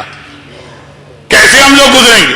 ہم کوئی سرکس میں کام کرنے والے بازیگر کو تھوڑی ہیں کہ رسے میں اچھلتے کودتے جائیں، شاید وہ جنت میں پہنچ جائے لیکن وہ تو نہیں پہنچیں گے، اس لیے کہ جس انداز سے پھر وہ نامحرم عورتوں کے ساتھ اسی رسے میں تماشے دکھاتے ہیں۔ خیر، تو میں کہا سرکس میں الجھ گیا، لیکن وہ اتنے ایکسپرٹ چلنے والے وہ بھی گرتے ہیں، تبھی تو نیچے جال بچھایا گیا ہے۔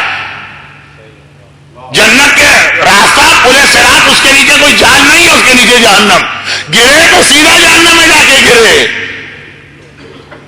اور ایک فطرت میں انسان کیا ہے کہ جب آدمی بلندی پہ چلتا ہے نیچے دیکھتا ہے، واقعا ایسا ڈر لگتا ہے کہ نیچے گویا اس کو کھینچ لیتی ہے زمین، اس پہ سے گزرنا۔ رستہ تو بہت موٹا، بال سے زیادہ باریک۔ لوگوں نے کہا مولا کوئی اور راستہ نہیں ہے جنت میں جانے کا؟ ابھی میں آ رہا تھا، ٹریفک بہت تھی، 10 منٹ کا راستہ 45 منٹ پہ طے ہوا۔ میں نے پوچھا کوئی اور راستہ نہیں ہے ادھر ادھر سے ہو کے پہنچ جائیں؟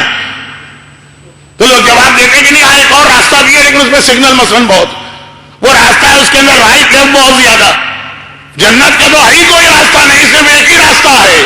تو جنت میں جانے کے لیے تڑپے ہر ایک، لیکن پلے صراط کو بھی ذہن میں رکھو، اس پر سے ہو کے وہاں جاؤ گے۔ امام زمانہ کے لیے تڑپے ہر ایک، ظہور امام سے پہلے کا بھی ایک پلے صراط ہے، اور وہ چوتھے امام نے ان لوگوں کو بتایا جو تڑپ تڑپ کے یہ کہہ رہے ہیں۔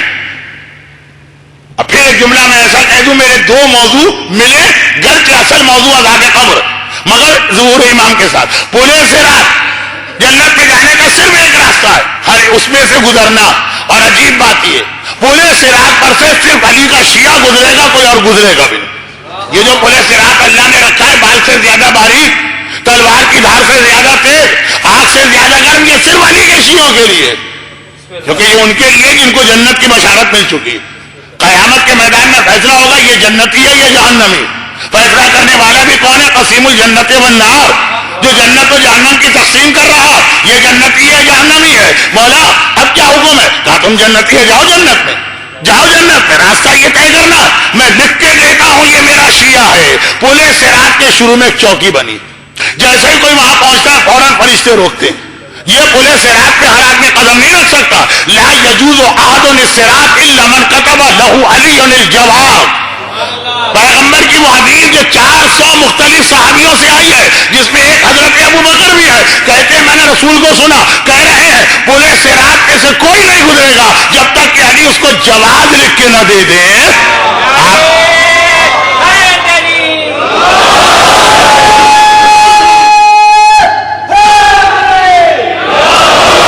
آپ کا مسئلہ ہے، آپ کا جوش ایمانی مجبور کر رہا ہے نعرہ لگاؤ، میرا مسئلہ ہے گھڑی کی سوئیاں مجبور کر رہی ہیں جلدی سے پیغام مکمل کرو۔ آپ عرب دنیا میں رہتے، جواز آپ کو پتا ہے نا کسے کہتے ہیں؟ الا من كتب علی الجواز، صرف وہ پورے صراط پہ قدم رکھے گا جس کو علی نے جواز لکھ کے دیا ہے، پاسپورٹ دیا ہے، ویزا لگایا ہے، میں تصدیق کرتا ہوں کہ یہ میرا شیعہ ہے، باقی تو وہیں جہاں میدان قیامت سے دھکیل دیے جائیں گے، جیسے بچے سلائڈ پہ پھسلتے ہیں نا، وہ پھسلتے ہوئے سیدھے جہنم میں گریں گے۔ پورے صراط پہ قدم ہی ہمارا پہنچا تو پورے صراط اصل خطرہ ہی صاحب ایمان کے لیے ہے، دوسروں کے لیے تو ہے ہی نہیں۔ اسی طرح ظہور امام، اس سے پہلے کا بھی ایک پل صراط، جو انگریزی زیادہ جانتے ہیں نا ان کے لیے پل صراط اللہ نے پلیس اینڈ ٹائم دونوں کے لیے رکھا ہے۔ پلیس کا پل صراط ہے جنت تک جانے کے راستے میں، اور ٹائمنگ کا پل صراط ہے ظہور امام سے پہلے کا زمانہ، جب امام آئیں گے ان سے پہلے کا زمانہ پل صراط۔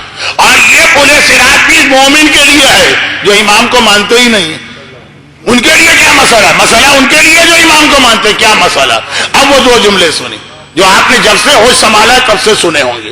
چوتھے امام نے پہلی بار یہ جملے ارشاد فرمائے، خالی اتنی سی بات نہیں، چوتھے امام نے ان لوگوں کے کہنے پہ جملے ارشاد فرمائے جو کربلا میں 40 سے لے کر 25 محرم 95 ہجرہ میں چوتھے امام کی شہادت تک ایک ہی بات کہتے تھے، کربلا کا بدلہ۔ 40 سے یہ سوال شروع ہوا، شہادت امام تک یہ سوال چلا، کربلا کا بدلہ، اور جواب یہ ہوتا میرا بیٹا تو بدلہ لے گا مگر یاد رکھو اس سے پہلے کا زمانہ، بالکل پہلے کا، بالکل ملا ہوا زمانہ، جنت سے ملے ہوئے پل کا نام پل صراط۔ کہا کہ وہ زمانہ خطرناک زمانہ ہوگا، مومن کے لیے اپنے ہاتھ پر جلتی ہوئی آگ لے کے کھڑا رہنا آسان۔ اگر مومن سے کہا جائے بھائی یہ کام ہے تم سے، یہ جلتی ہوئی آگ لو، صبح سے شام کھڑے رہو، وہ کہے گا اتنا آسان کام دیا۔ اور اگر مومن سے کہا جائے اپنے ایمان کو صبح سے شام تک بچا کے لے جاؤ، کہے گا اوہو تم نے اتنا مشکل کام میرے حوالے کیا۔ روزانہ کی بات ہو رہی ہے، روزانہ اپنا ایمان بچانا دنیا کا سب سے مشکل کام۔ اور وہ دوسرا جملہ نہ صرف یہ کہ چوتھے امام نے پہلی بار فرمایا، یہ حدیث بات کے اماموں نے تکرار تو کی، لیکن سب سے پہلے چوتھے امام نے ارشاد فرمائی، بلکہ کربلا کے انتقام کے حوالے سے۔ اور یہ انتقام کی بات 40 کے دن سے شروع ہوئی، جب پہلے بیت کربلا آ گئے 40 کے دن، اب لوگوں کو اطمینان ہوا کہ ہم ان سے ملاقات کر کے سوال کر سکتے ہیں۔ پہلے تو کتنے لوگ ڈرے ہی جا رہے تھے، مگر سوال کے جواب میں امام نے کہا آخری زمانے میں صبح کا مومن شام تک مومن نہیں رہے گا، گھر سے نکلے گا، گھر والوں نے آپ کو خدا حافظ کا رخصت کیا۔ اگر میری نانی زندہ ہوتی تو دہی مچھلی کہہ کے رخصت کرتی، جو یو پی کا محاورہ، لیکن جب شام کو آئے تو پتہ چلا ایمان جا چکا، دہی بھی ہے مچھلی بھی ہے، ایمان نہیں ہے۔ اور کتنے لوگ رات کو جب گھر آئیں گے تو ایمان کے ساتھ آئیں گے، اگلی صبح کو ایمان جا چکا ہوگا۔ یہ دو حدیثیں آپ نے زندگی بھر سنی، کس امام کی ہیں؟ پہلی بار چوتھے امام کی۔ کبھی حدیث ارشاد فرمائی جب تڑپ تڑپ کے لوگ آخری امام کے ظہور کی دعا بھی مانگ رہے ہیں، اور ساتھ میں یہ دعا بھی مانگ رہے ہیں کہ ہم ان کے زمانے میں ہوں، کہ اس مرحلے سے گزرنا ہے، آسان نہیں ہے آخری زمانے میں اپنے ایمان کو بچانا۔ اور ایک جملہ میں اور آج کل ہر جگہ کہتا پھر رہا ہوں، چنانچہ جملہ بھی آپ نے سنا ہو تو مجھے معاف تو کیجیے گا، لیکن مسئلہ اتنا ہے، ایک جملہ نہیں، اس پہ میری جو مجلسیں ہیں وہ پوری دہرانا چاہیے، شارجہ میں بھی، ابھی تو خیر نہیں، وقت نہیں ہے دہرانے کا ایک جملہ۔ اور ایمان کیسے جاتا ہے؟ ایسے نہیں کہ ہم کسی دن، جیسے لوگ ایمان قبول کرتے ہیں نا، پیغام آتا ہے مولانا 2 کافر ہیں کلمہ پڑھنا چاہتے ہیں، آپ ٹائم بتائیے کس وقت ان کو لے کے آ جائیں۔ یہ ہم لوگوں کے سب کے ساتھ ہوتا، مولانا 2 مسلمان تو ہیں لیکن آج ان کو مذہب حقہ پتہ چلا ہے، وہ آ کے شیعہ بننا چاہتے ہیں، آپ ٹائم بتا دیے۔ یہ تقریباً آج کل اتنا زیادہ یہ کثرت کے ساتھ ہے کہ ہر عالم ہر خطیب ہم جیسے طالب علم کی بھی باری آتی، مگر وہ جو چوتھے امام نے ڈرایا وہ ایسا نہیں ہوگا کہ مولانا 2 مومن ہیں آج وہ اپنا ایمان چھوڑنا چاہتے ہیں، تو آپ ٹائم بتائیے کب وہ آ کے آپ کے پاس یہ اعلان کر دیں، کوئی سائن وائن کر دے، آپ لکھ کے دے دیں کہ میں گواہی دیتا ہوں کہ اس نے میرے سامنے ایمان سے نکلنے کا اعلان کیا۔ ایسا تو نہیں ہوگا نا۔ ایمان آنے والے تو باقاعدہ یہ سارا اہتمام کر کے آتے ہیں، اسلام میں آنے والے پہ سارا اہتمام کر کے آتے ہیں۔ آپ کہیں ہم نے تو کچھ نہیں کیا تھا، جو آپ نے نہیں کیا وہ آپ کے والدین نے کیا تھا، آپ کے ایک کان میں اذان کہی تھی، آپ کے ایک کان میں اقامت کہی تھی، آپ کے لیے عقیقہ کرایا تھا، اگر مرد ہے تو ختنہ کرایا تھا، سارے والدین کے وہ طریقے ہیں۔ تو ایمان جو آخری زمانے میں جائے گا تو کیا اس میں بھی یہ ہوا کرے گا؟ آدمی کوئی محفل کوئی تقریب سجائے گا کہ بھائی آج میرا بیٹا ایمان سے نکل رہا ہے، اس کی خوشی میں آئیے میرے گھر، نہیں، یہ اس کا طریقہ ایسا ہوگا کہ خود چوتھے امام نے فرمایا آنکھوں میں سرما لگا کے رات کو سو جاؤ، صبح اٹھو گے سرما غائب ہو چکا ہوگا، تمہیں بھی پتہ نہیں چلے گا کب یہ سرما اڑا، کیسے اڑا، لوگوں کو پتہ نہیں چلے گا، ایمان جا رہا ہوگا، اور جن چیزوں سے ایمان جا رہا ہوگا اس کی ایک لسٹ بھی بتائی گئی ہے روایت میں۔ دو لسٹیں ہمارے پاس آئی ہیں، جو دوسری لسٹ عذاب قبر، وہ میرا عنوان بنے گا اس اشرے کا کہ عذاب قبر کیوں آتا ہے، لیکن یہ پہلی لسٹ ایمان کیسے جاتا، لیکن یہ وہ لسٹ امام نے بتائی ہے جس میں ہر زمانے میں کچھ اضافہ ہوتا رہے گا۔ آج کل فیس بک ایک ایسا فتنہ ہے ہمارے معاشرے کا، پوری دنیا کا۔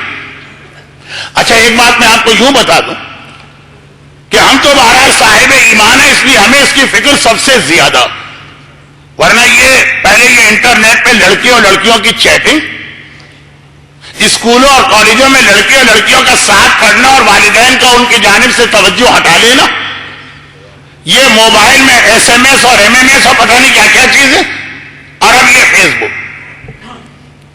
یہ خالی ویسے ہمارا مسئلہ نہیں، میں جن علاقوں میں جاتا رہتا ہوں وہاں اکثر انٹرفیتھ ہماری کانفرنسیں ہوتی ہیں، عیسائی بھی آئے ہوئے ہیں، یہودی بھی آئے ہوئے ہیں، ہندو بھی آئے ہوئے ہیں، دنیا میں جتنے مذہب والے، ایک تو وہ گروہ ہے جو کہتا ہم کسی مذہب کو نہیں مانتے، مذہب والے وہ سب اس مسئلے پہ پریشان، حتیٰ جنہوں نے یہ جن بوتل سے نکالا تھا وہ بھی اتنے ہی پریشان نظر آتے ہیں جب ہم کانفرنس میں جاتے ہیں، لیکن ہمارا زیادہ بڑا مسئلہ اس لیے کہ بھئی ان کے پاس صحیح چیز ہے کیا جو ان کو کھو جانے کی فکر ہو تو ہم توجہ دیں۔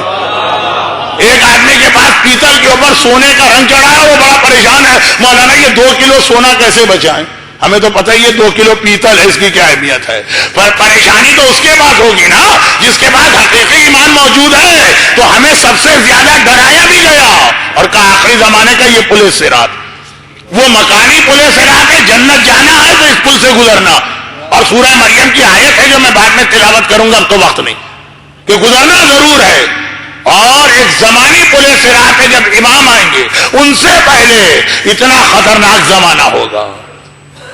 پچھلے سال تک میں موبائل پہ بات کر رہا تھا، فیس بک کا مرحلہ آ گیا، ہماری سے مطلب میں نہیں، پورے مسلمان علماء مراجع مبلغ ان کی اور ٹیکنالوجی کی ایک ریس لگی ہوئی ہے۔ ابھی ہم ایک خطرے کو بتا بھی نہیں پاتے ہیں پورا کہ معلوم 5 نئی چیزیں ایجاد ہو چکی ہوتی۔ چنانچہ لوگ کہتے بھی ہیں کہ مولانا کیا آپ کو نہیں لگتا کہ آپ لوگ ایک ہاری بھی لڑائی لڑ رہے ہیں؟ کیا آپ کو یہ یقین ہے کہ آپ کی 2 مجلسوں سے ہمارے بچے اور بچیاں فیس بک کو بند کر دیں گے؟ بند کرنے کی تو بات ہی کسی نے نہیں کی، خالی خطرہ بتایا، اس میں یہ خطرہ ہے۔ اگر میں یہاں پہ صرف ایک جملہ کہہ دوں تاکہ میرا موضوع پھر یاد ہو جائے، اور بالکل ایسے ہی خطرہ یہ بتایا گیا جب ملک الموت آئے گا، کہا کتنے لوگ زندگی بھر ایمان بچا لیں گے، آخری وقت میں مارے جائیں گے، جب ملک الموت آتا ہے کتنے لوگوں کا ایمان چلا جاتا۔ اور یہاں سے اب میرا موضوع کل شروع ہوگا، قبر، میرا موضوع قبر، اور یہ امام زمانہ اور قبر میں دیکھیے کتنی میں سملر باتیں ڈھونڈ کے لا رہا ہوں۔ وہ پل صراط تو یہ بھی ایک پل صراط، آخری زمانے میں ایمان جائے گا تو آخری وقت میں بھی ایمان جائے گا، اور دونوں کے لیے سورہ آل عمران کی 8ویں آیت کو میں نے سرنامہ بنایا، ربنا لا تزغ قلوبنا بعد اذ ہدیتنا، یہ ہمارے اور آپ کے لیے ہے، کیونکہ اس کا ترجمہ ہے اے خدا ہدایت کے بعد گمراہ نہ ہونے پا۔ تو یہ آیت تو ہے ان کے لیے جو ہدایت کے راستے پر، جو ابھی تک آئے ہی نہیں ہدایت کے راستے میں، آیت ان کے لیے ہے ہی نہیں، اور اس میں دونوں پہلو ہیں۔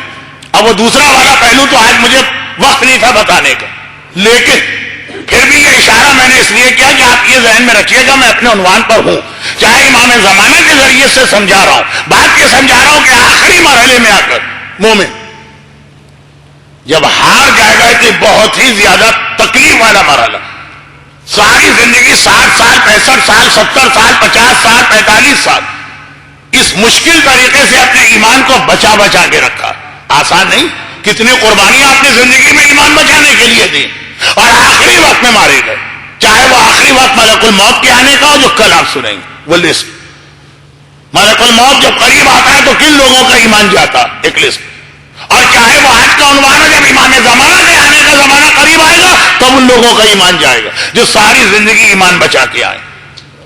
اور جب ہم اس میں یہ بات کہتے ہیں تو لوگ کہتے ہیں مولانا اگر اس میں ایک اور سوال بھی ہوتا کہ بھائی اگر یہ چیزوں کے اتنے نقصان ہے ہمارے مجتہدین کلیئر کٹ اس کو حرام ہی کیوں نہیں کر دیتے. ابھی تو بہت سے لوگ کہتے ہیں نا نہیں مولانا کیونکہ حرام تو نہیں ہے تو استعمال پر ہے تو یہ تو چھری جیسی بات ہے, چھری سے گلا کاٹو کہ چھری سے پھل کاٹو. ساری دلیلیں مجھے پتا, میں اس ممبر پہ آتا ہوں تو ایسا بدھو اور بے وقوف بھی نہیں, اور ممبر تو وہ ہے کہ بے وقوف سے بے وقوف آدمی بھی اگر امام زمانہ کو یاد کر کے آج کا علم کے اتنے دروازے کھل جایا کرتے, اگر امامت کو یاد کر کے آج. لیکن یہ ساری چیزیں ایسی نہیں, مجھے نہیں پتا, اس کے جواب میں بعد میں دوں گا, آج بہت وقت گزر گیا. مجھے معلوم ہے کہ 1 گھنٹے کا وقت ہے, میں 5 منٹ تو پہلے ہی لے چکا ہوں, بس یہ آخری جملے سنی. لوگ کہتے ہیں مولانا کیا کبھی آپ کو گھر کی تنہائی میں یہ نہیں لگتا آپ ایک ہاری بھی لڑائی لڑ رہے ہیں یک طرفہ؟ آپ 2 4 10 15 20 50 آدمی کیا کر لیں؟ دنیا کے 6 ارب آدمی کمپیوٹر, موبائل, فیس بک, انٹرنیٹ کیسے اس کے بغیر رہ سکتے ہیں؟ اور کتنے لوگ, کتنے بچے اور بچیاں آپ کی مجلس سے اس کو بدل دیں گے؟ تو جس چیز کا فائدہ نہیں لگ رہا ہے تو آپ کیوں اتنی محنت کر رہے ہیں اور ہمارا وقت بھی ضائع کر رہے ہیں؟ آخر اگلا جملہ تو یہ ہوتا ہے جو کہہ نہیں پاتے. یہاں ایک ہی جملہ میں کہہ رہا ہوں, اس کے لیے تو مینڈا کو چڑیا اور کتنی مثالیں, وہ ابراہیم کی آگ بجھانے کے لیے جیسا کہ ہمارے مراجی اور علماء کہتے ہیں. ایک بات یاد رکھنا, اللہ نے جو ڈیوٹی تمہیں انجام دی ہے نا, اپنا کام کرنا ہے, کسی اور کے کام میں دخل نہیں دینا. مائنڈ یور اون بزنس, جو آپ کا فریضہ ہے وہ انجام دیجیے. آپ کو آفس میں رکھا گیا مثلا اکاؤنٹ کے کام کے لیے, یہ کام کیجیے. آپ دوسرے کاموں میں نہ پڑ جائیے کہ آپ آفس ہی کا دوسرا کام کر رہے ہیں, وہ ہی نہیں آپ کا کام. آپ کا کام یہ پہلے سے کمپلیٹ کرو. اللہ نے ہم سے کبھی یہ کہا ہی نہیں ہے کہ تم کوئی نتیجہ نکالو معاشرے میں. اللہ نے کہا تمہارا کام کوشش کرنا ہے, قیامت میں تم سے صرف کوشش پوچھی جائے گی, یہ نہیں پوچھا جائے گا نتیجہ کیا نکلا. نتیجہ تو ہم نے اپنے ہاتھ میں رکھا ہے. نہج البلاغہ میں مولانا نے کہا صحیح منی, اللہ نے مجھ سے کوشش کرنے کو کہا, والاتمام من اللہ, یہ اللہ کا کام ہے جس میں ہم دخل دیتے ہیں. فیس بک رکوانا اللہ کا کام ہے, ہمارا کام ہے کوشش کر کے پیغام پہنچا دینا. پرابلم یہی ہے کہ ہم لوگ دوسروں کے کام میں ٹانگ اڑانے کے بہت عادی ہو گئے. علماء ہیں تو شاعری کے نقطے بیان کر رہے ہیں, بھائی وہ شاعروں کو چھوڑ دیے, تمہارا کام قرآن حدیث ہے. شاعر ہیں تو جب تک کہ آپ 10 منٹ کی ایک تقریر پہلے نہ کریں, کلام پڑھ ہی نہیں سکتے. ارے تمہارا کام ہے اپنا کلام پڑھو, یہ ساری چیزیں علماء میں چھوڑ دو. ہر آدمی جو دوسرے کے کام میں دخل دے رہا ہے, یہ ہماری قوم کا ایک بہت بڑا مسئلہ. ڈاکٹر ڈاکٹری کم کر رہا ہے, انجینئرنگ زیادہ جھاڑ رہا ہے. انجینئر انجینئرنگ کم کر رہا ہے, موٹر میکینک زیادہ بنا ہوا نظر آ رہا ہے. موٹر میکینک اپنا کام کم کر رہا ہے, ڈاکٹر زیادہ بنا نظر آ رہا ہے. جس کا جو کام ہے وہ اس کو کرنا, اور اس میں یہ یاد رکھیے ہمارا کام خالی کوشش کرنا. جس کو جو کام ہے وہ انجام دینا. یہ کربلا کا پیغام, یہ کربلا کا پیغام ہے. ایک آدھ اصحاب امام میں تو مثالیں ملیں گی کہ بعض خواتین اپنے شوہر یا اپنی اولاد کی موت پہ اتنا محبت حسین میں سرشار تھی کہ تلوار اٹھا کے خیمے سے باہر آ گئی. اہل بیت کی کسی خاتون کی مثال نہیں ملے. کیا وہ جو عام اصحاب کی مائیں وہ اپنی اولاد سے زیادہ محبت کرتی ہے, اور لیلا کم محبت کرتی ہے علی اکبر سے؟ کیا وہ عام اصحاب کی بیوائیں اپنے شوہر کے لاشے کے قریب آ کے اس کا سر گود میں رکھے ان کو زیادہ محبت؟ رباب کو کیا کچھ کم محبت نہیں. کربلا کا پیغام یہ ہے کہ جس کا جو فریضہ ہے وہ اپنے کام کو انجام دے, دوسرے کا کام اپنے ذمہ نہیں لینا ہے. اور جو جملہ آج ہم سے کہا جاتا ہے جب ہم فیس بک کی بات چھیڑتے ہیں, مولانا کیا آپ کو نہیں لگتا کہ آپ ہاری بھی لڑائی لڑ رہے؟ تو ہم سے کہا جاتا ہے جس دن 28 رجب کو حسین مدینے سے نکلے, اس دن سے لے کے کربلا جانے تک ہر ایک نے کہا تھا آقا حسین آپ ایک ہاری بھی لڑائی لڑنے کے لیے جا رہے ہیں. جس دشمن منافق غیر کہیں تو آدمی نظر انداز کرے, قریبی لوگ بھی کہہ رہے. عبداللہ ابن عباس وہ آ کے کہتے ہیں کہ حسین کوفے والوں کو مجھ سے بہتر کوئی نہیں جانتا کہ جہاں جا رہا ہے جس مقصد کو لے کے جا رہا ہے. عبداللہ ابن عباس وہ خالی وہ خط دیکھ رہے ہیں نا جو کوفے والوں نے بھیجا کہ ساتھ نہیں دیں گے. عبداللہ ابن جعفر طیار کسی معمولی شخصیت کا نام نہیں. ایک جملہ کافی, جسے مولا کائنات اپنی زینب جیسی بیٹی کے شوہر کے طور پہ منتخب کرے. زینب کسی معمولی ہستی کا نام نہیں.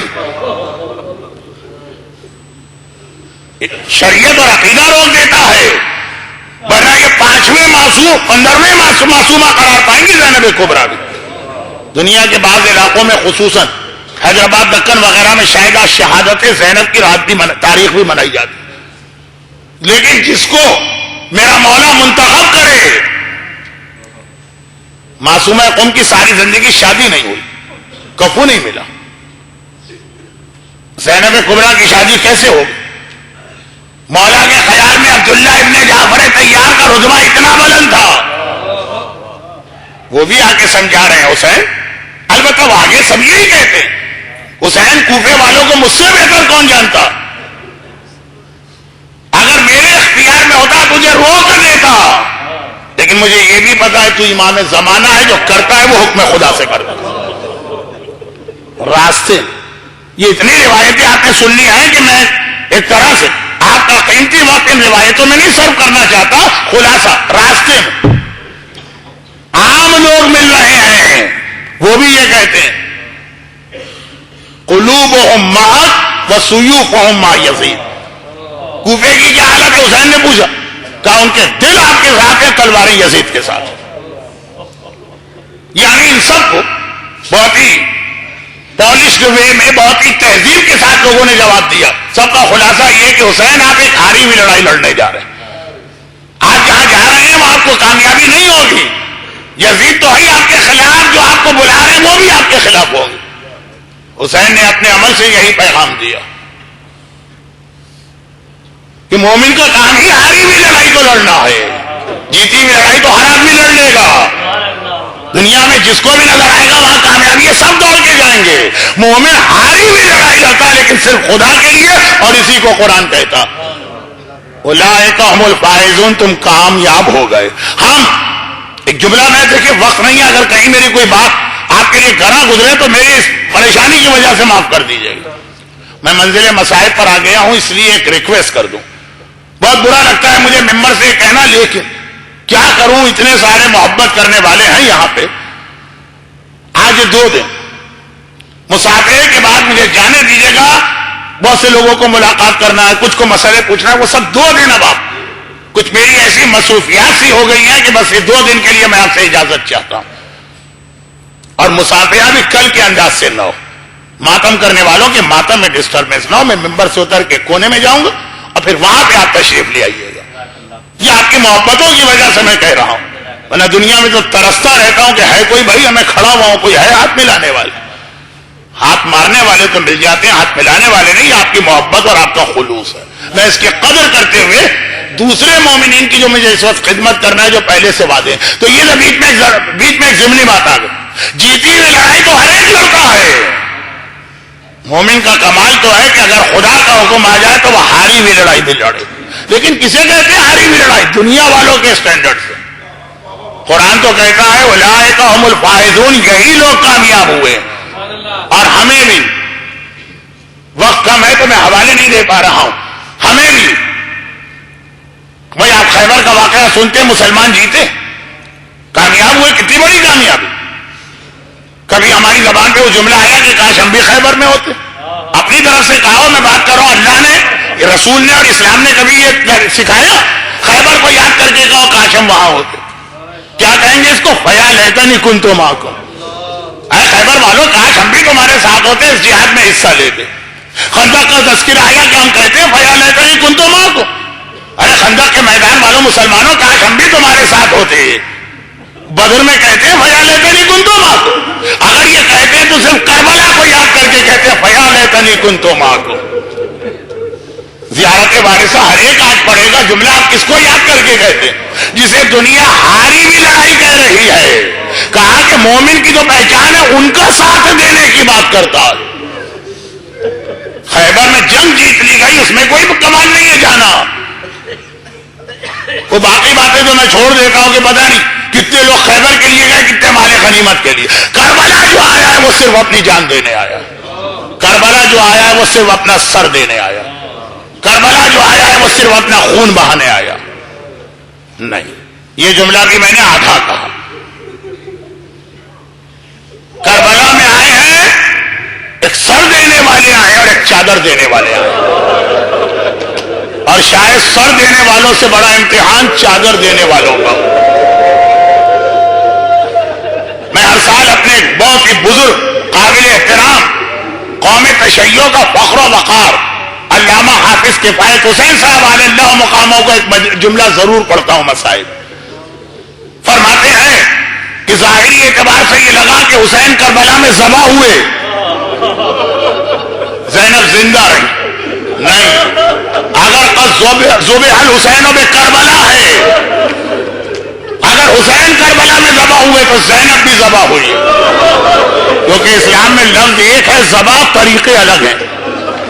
ایک عام جانور کا ذبح ہے اس کی گردن کی رگیں کاٹو، مچھلی کا ذبح ہے اسے پانی سے نکالو، وہ جس طرح تڑپتی رہتی ہے. حسین کا ذبح ہے کہ قاتل سینے پہ بیٹھ کے گلے پہ خنجر چلا رہا، اور زینب کا ذبح ہے کہ سر سے چادر چھینی جا رہی ہے. پھر دیکھو علی کی بیٹی کی کیفیت. مگر یہاں پہ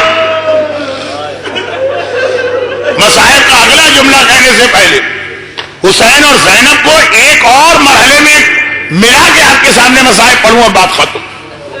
دیکھیے، کربلا میں آنے والے نادان اور ناسمجھ نہیں تھے. ہر ایک کو پتا تھا حسین کون ہے، ہر ایک کو پتا تھا زینب کون ہے. اتنا مکمل تعارف بھی کرایا تھا، اور اتنے لوگ اس مجمع میں تھے جو حسین بار بار کہتے تھے تم میں کتنے ایسے ہیں جنہوں نے مجھے نانا کے کندھے پہ بھی دیکھا. یہی وجہ کہ عمر سعد کے لیے کربلا میں 2 مرحلے بڑے سخت آئے تھے. جب حسین ذوالجناح پہ اتنے زخم کھا چکے تھے، جو میں اکثر ایک جملہ کہتا ہوں، آقا سجاد سے کسی نے بعد میں پوچھا تھا مولا آپ کے بابا کے بدن پہ زخم کتنے تھے؟ آقا کے ہاتھ میں عقیق کی تسبیح ہے. سجاد کہتے ہیں یہ جو دانا تمہیں عقیق کا نظر آ رہا ہے نگینا، اتنا بدن بھی میرے بابا کا سلامت نہیں تھا. تلوار، نیزے، برچھیاں، تیر، ارے لشکر یزید بوریوں میں پتھر بھی لے کے آئے تھے. جو کچھ اور نہ کر سکا تو پتھر اٹھا اٹھا کے حسین کے بدن پہ مار رہا. مگر عجیب منظر، میدان کربلا میں حسین آخری والا مرحلہ ذوالجناح پہ زخموں سے جھوم رہے ہیں، مگر یہ علی کا لال ہے ذوالجناح پہ اس طرح جمع بیٹھا. پوری روایت آج کل ہی پڑھی جاتی ہے، میں خالی ایک جملہ پڑھ رہا ہوں. جب ہرملہ سے پوچھا گیا مختار نے کہ تو نے کربلا میں کیا کارنامہ کیا، تو اس نے اپنا تیسرا تیر کیا بتایا. ایک بار عمر سعد میرے پاس گھبرایا ہے، کہا کہ ہرملہ حسین کے ہم نے اتنے تیر مارے، حسین کے ہم نے اتنے نیزے مارے ہیں، حسین پہ ہم نے اتنی تلواریں برسائی ہیں، حسین پہ ہم نے اتنے پتھر مارے ہیں، حسین گھوڑے سے گر نہیں رہے. اور جب تک کہ حسین ذوالجناح پڑے میرے کسی سپاہی میں ہمت نہیں ہے کہ حسین کے قریب آئے. ظالم دشمن بھی جانتے ہیں حسین کون. جب تک حسین ذوالجناح پہ ہے میرا کوئی سپاہی قریب نہیں آئے گا، ہمت نہیں ہے کسی میں. تیرا ایک کام ہے کسی طرح حسین کو ذوالجناح سے گرا دے. اور ہرملہ کہتا ہے یہ کربلا میں میرا تیسرا اور آخری تیر تھا. وہ میں نے کمان سنبھالی اور تیر بھال کا تیر رکھ کے اس طرح چلایا کہ حسین کی پیشانی کی ہڈی توڑ کے یہ تیر حسین کے سر مبارک میں لگا، اور میرا آقا ایک بار ذوالجناح سے زمین کربلا پہ گیا. یہ بھی آسان نہیں. ادھر حسین ذوالجناح سے گرے، برچھیوں والوں نے برچھیاں بڑھا کے حسین کے بدن کو اس میں لے لیا. بعض علماء کہتے ہیں ایک بار امام زمانہ نے آقا حسین کو سلام کیا، میرا سلام اس شہید پر جو گھوڑے کی زین پر بھی نہیں تھا، کربلا کی زمین پر بھی نہیں تھا. تم اولاد پھر کہاں تھے؟ کہا نیزے اور برچھیوں کی ہنی میں میرے دادا کا جسم پیوست تھا. مگر اصل جملہ اس میں صرف ایک ہے. آج کے مسائل کی حد تک عمر سعد کہتا ہے کہ حسین کی اتنی ہیبت اور جلال ہے لوگوں کے دلوں میں، میرے سپاہی بھی قریب نہیں آئیں گے جب تک کہ کہ حسین ذوالجناح سے نہ گرے. اور یہ جملہ زینب کے لیے بھی کربلا میں استعمال ہوا. جب خولی پکڑ کے لایا گیا وہی مختار نے کہا خولی تو نے کیا کیا؟ کہا کہ میدان کربلا کی لوٹ مار میں مجھے آنے میں ذرا دیر ہو گئی. جب میں پہنچا تو میں نے دیکھا سارا اسباب لوٹا جا چکا. اب میرے لیے کچھ نہیں بچا ہے. صرف میں نے نگاہ ڈالی ایک چھوٹی سی بچی کے کان میں ہلکے سے گوشوارے نظر آ رہے. نہ صرف یہ کہ گوشوارے بہت ہی سستے سے آئے بلکہ بچی بھی فریاد کرتی ہے. کوئی قریب آتا ہے نا وہ بچی تڑپ کے کہتی ہے یہ گوشوارے نہ چھیننا, بابا نے مجھے عید کے تحفے میں دیے تھے, بابا نہ رہا, بابا کا تحفہ تو چھوڑ دو. 3.5 سال کی ننھی بچی کی فریاد اور اتنے معمولی گوشوارے. یزیدیوں کا دل بھی فریاد سکینہ سن کے پگھل گیا, چھوڑ کے آگے بڑھا. خولی کہتا میں نے سوچا مجھے کچھ نہیں ملا تو میں اتنا نقصان بھی کیوں کروں. میں جلدی سے آگے بڑھا, سکینہ کے گوشواروں پہ ہاتھ ڈالا. بچی نے گوشوارے جلدی سے چھپا لیے. میرے بابا کی نشانی ہے, اسے چھوڑ جاؤ. میں نے دیکھا مجھے دیر ہو رہی ہے, اتنا وقت نہ تھا کہ گوشوارے کھولتا. ایک بار میں نے گوشوارے پہ ہاتھ ڈال کے جو گوشوارہ تھا زندان شام تک بچی جو زخمی کانوں سے گئی ہے, کان کی لو جو کٹی ہے, خولی کہتا یہ میں تھا. لیکن میں کہتا ہوں اس سے زیادہ اگلا جملہ آپ کیسے برداشت کریں گے؟ مگر اگر یہ نہ بتاؤں تو کربلا کے مظالم کیسے آئیں گے؟ کہتا ہے میں نے دیکھا اور کوئی چیز بچی. ایک منظر نظر آیا, ساری بیویوں کی چادریں چھن گئی. چادر زینب پر کسی نے ہاتھ نہیں ڈالا. زینب کی ایسی ہیبت, زینب کی ایسی جلالت, زینب کا ایسا روز ظالموں پہ طاری ہے. جنہوں نے لیلا کی چادر چھینی, جنہوں نے فروا کی چادر چھینی, جنہوں نے رباب کی چادر چھینی, چادر زینب پہ ہاتھ ڈالنے کی ہمت یزیدی میں بھی نہیں پڑ رہی. خولی کہتا میں نے سوچا میں اپنا نقصان کیوں کروں. میں علی اور فاطمہ کی وارث زینب کبریٰ کے قریب آتا ہوں. ایک بار میں نے چادر زینب پہ ہاتھ ڈالا. فوج میں کمزور اور بوڑھے لوگ بھرتی نہیں ہوتے. خولی تو جوان اور طاقتور, زینب 55 برس کی ضعیفہ. خولی مرد ہے, زینب عورت ہے. خولی جوان اور طاقتور ہے, زینب 55 سال کی ہے. اور پھر جب دل پہ 18 داغ لگے ہوں, جس نے اکبر کا لاشا دیکھا ہو, جس نے اصغر کی ننھی سی لاش دیکھی ہو, مگر خولی کہتا ہے میں نے چادر زینب پہ ہاتھ ڈالا اور زینب نے دونوں ہاتھوں سے اپنی چادر کو تھاما. میں پوری طاقت لگا کے تھک گیا. زینب سے چادر نہ چھین سکا. ضعیفہ بے شک ہے, 18 داغ کلیجے پر بے شک ہے, مگر عباس کی بہن ہے. عباس کی بہن فاتح خیبر حیدر کرار کی بیٹی ہے. خولی کہتا جب بہت دیر ہو گئی, میں نے دیکھا یہ چادر میں نہیں چھین پاؤں گا, میں نے کوڑا اٹھایا. اس طرح زینب کے چہرے پہ کوڑا مارا. شہزادی کے چہرے کی کھال پھٹی, خون کا فوارہ جاری ہوا. ذرا سی گرفت ڈھیلی ہوئی, میں نے چادر زینب پہ ہاتھ ڈالا.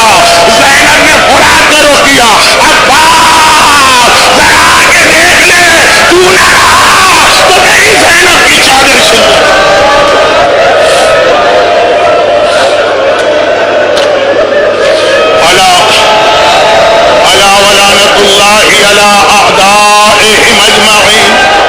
وَسَيَعْلَمُ الَّذِينَ ظَلَمُوا أَيَّ مُنقَلَبٍ يَنقَلِبُونَ. مجھے معلوم ہے بہت سے مومنین کہتے ہیں مولانا کم از کم مصائب کا یہ ٹکڑا نہ پڑھا کر.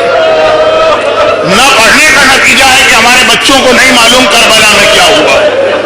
پرسوں رات کی روایت تو شاید آپ کو اس سے بھی سخت لگے 2 دن بعد جو میں پڑھوں گا. پروردگارا گریہ کرنے والوں کے اس گریہ کا واسطہ غم حسین کے سوا انہیں دنیا اور آخرت کے ہر غم و پریشانی سے محفوظ فرما. خدا بندہ یہ صدائے گریہ جو آسمان کو ہلا رہی ہے, اور مجھے یقین کامل سا ہو رہا کہ فاطمہ نے جب یہ مصائب کا ٹکڑا سنا ہوگا تو سب سے پہلے تو غش کھا کے زینب کی ماں گر پڑی ہوگی. خدا بندہ ان گریہ کرنے والوں کے صف اعلیٰ پہ کھڑے پورے ہونے سے پہلے ان کی ساری دعائیں اور حاجتیں قبول فرما۔ پروردگار ہم کو اور ہمارے گھروں کو، ہماری روزی کے ذرائع کو، ہماری اولادوں کو ہر پریشانی اور آفت سے محفوظ فرما۔ دنیا بھر کے صاحبان ایمان کی حفاظت فرما۔ ہمارے بیماروں کو شفائے کاملہ عطا فرما۔ ہمارے تمام مرحومین کی مغفرت فرما۔ خداوندہ اس مجمع میں اگر کوئی روزی کی پریشانی میں مبتلا ہے، تجھے سکینہ کی بھوک اور پیاس کا واسطہ ہر مومن و مومنہ کی یہ پریشانی دور فرما۔ ان مظالم کے انتقام کے لیے اب دل سے آواز نکلنا چاہیے، ان مظالم کے انتقام کے لیے اپنی آخری حجت وارث معصومین فرزند زہرا اور زینب امام زمانہ کے ظہور میں تعجیل فرما۔ ماتم حسین